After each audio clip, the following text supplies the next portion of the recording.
Nero is one of those rulers whose reputation arrives already finished. Mad emperor, cruel tyrant, singing while Rome burned. But if you peel away the caricature, what's left is more instructive and honestly more unsettling, because it isn't just about one bad man. Nero's reign shows what happens when a leader builds their identity around performance, uses applause to soothe insecurity, and surrounds themselves with a court that learns very quickly that truth is dangerous. Nero became emperor in 54 CE when he was still a teenager. He didn't come to power through a long career of military commands and public offices. He was installed by the most ruthless kind of Roman politics: palace intrigue, family ambition, and careful removal of rivals. His mother, Agrippina the Younger, had engineered the outcome, marrying into the imperial house, arranging Nero's adoption, and positioning him as the obvious successor.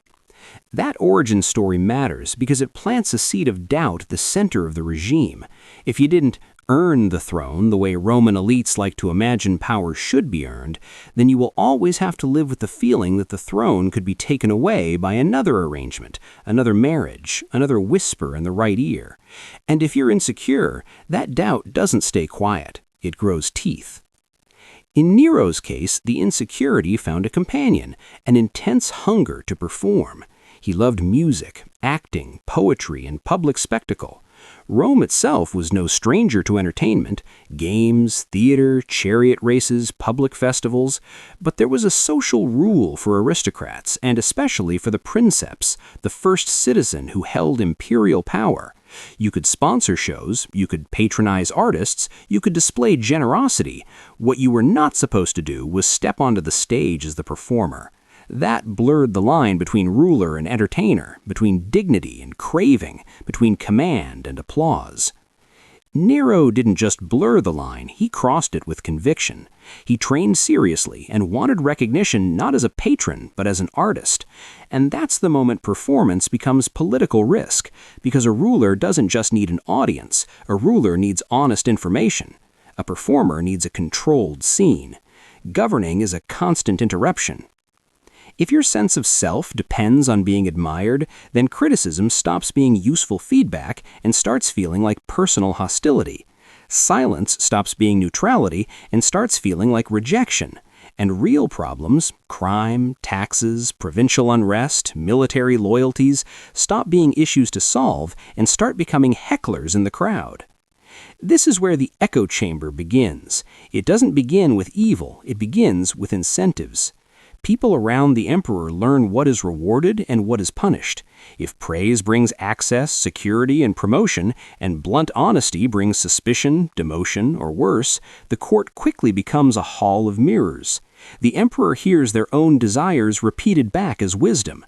Doubt is treated as disloyalty. Bad news gets delayed, softened, or dressed in flattering language until it barely resembles reality. Early in Nero's reign, there were stabilizing influences. Writers describe advisors like Seneca and the Praetorian prefect Burrus acting as restraints, pushing a more traditional model of governance, encouraging moderation, keeping the machine running. In those early years, Nero could look like a promising young ruler being guided into competence. But an echo chamber doesn't need to be total to be dangerous. It only needs to become the safest place for the ruler's ego. As Nero's artistic identity sharpened, anyone urging restraint risked being reframed as an obstacle, old-fashioned, jealous, or actively suppressing his true self. And once you turn advisors into enemies of your identity, you begin to remove them, slowly at first, and suddenly. The other fuel for the echo chamber is rivalry. In Rome, legitimacy was a story people believed, not a simple legal document. Nero had rivals simply by existing in a dynastic system, most famously Britannicus, the biological son of Claudius. A rival isn't just a person, a rival is an alternate narrative that says someone else belongs here more than you do. If you're secure, you manage that narrative with politics. If you're insecure, you try to erase it. That's how courts slide toward blood, not always because the ruler is sadistic, but because the ruler is terrified.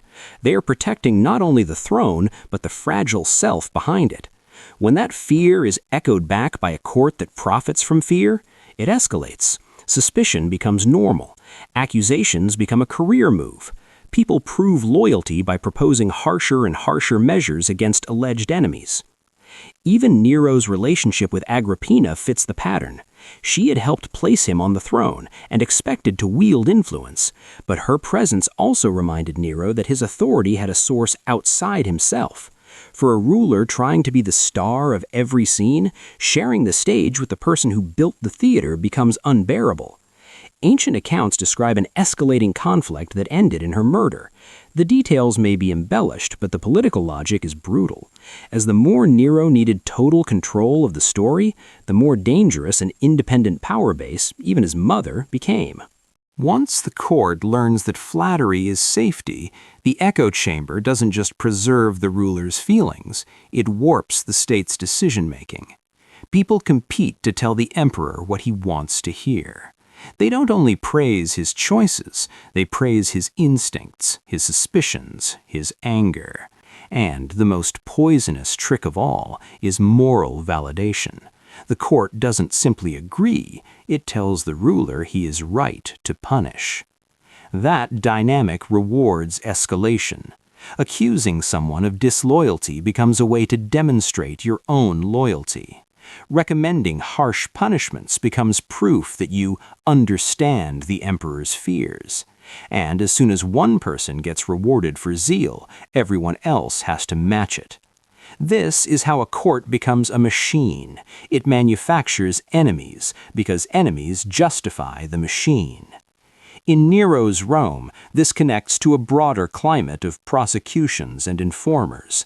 A whisper can become a charge can become a confession can become an excuse to remove someone's property, status, or life. And each successful case proves that danger is everywhere. The system becomes self-feeding. Fear creates repression.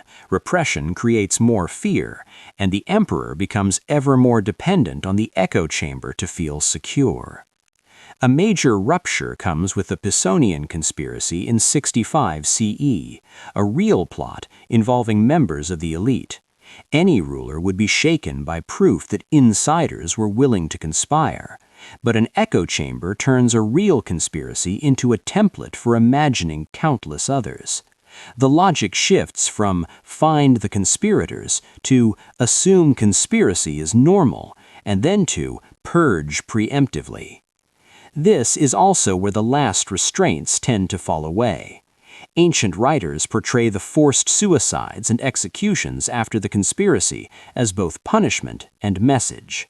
And when figures who can speak plainly, experienced advisors, respected elites are removed, the echo chamber becomes complete.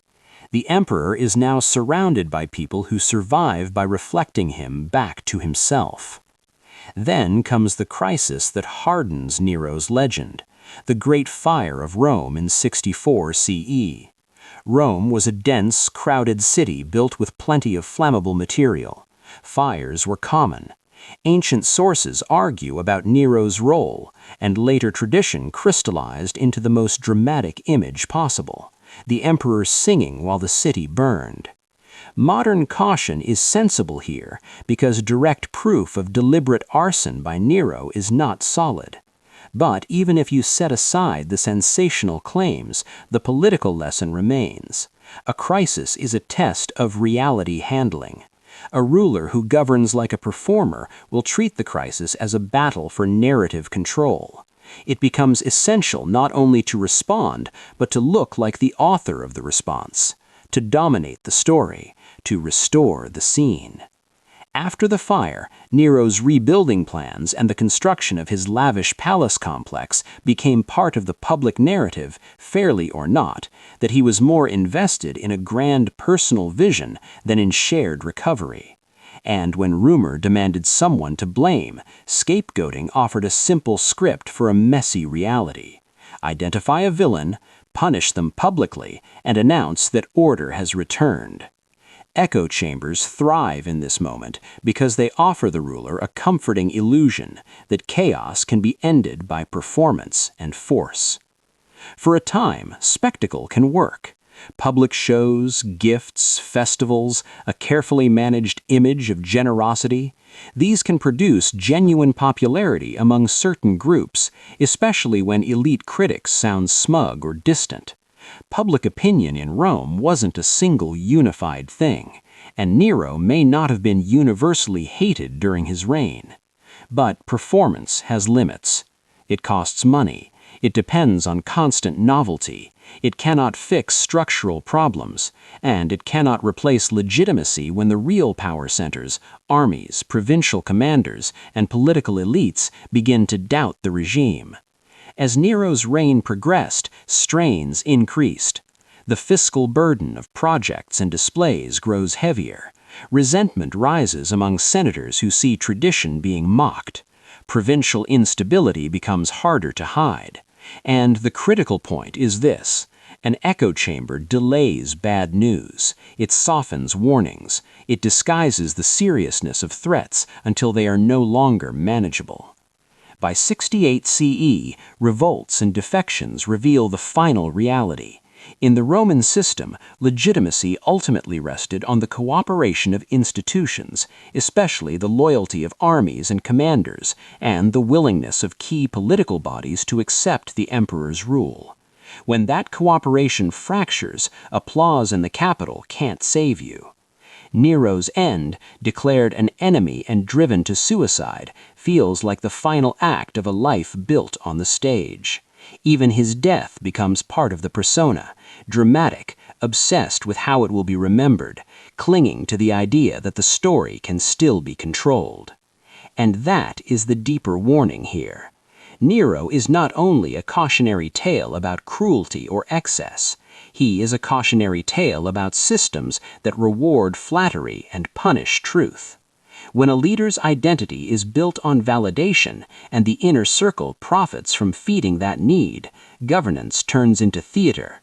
Loyalty becomes more valuable than competence, reality becomes negotiable, and the state's decision-making shrinks until it fits inside the ruler's emotional needs. That's the danger of a court echo chamber. It can make an insecure leader feel safe right up until the exact moment they aren't. And when the crash comes, it doesn't just destroy the ruler, it drags the whole political world around them into the collapse.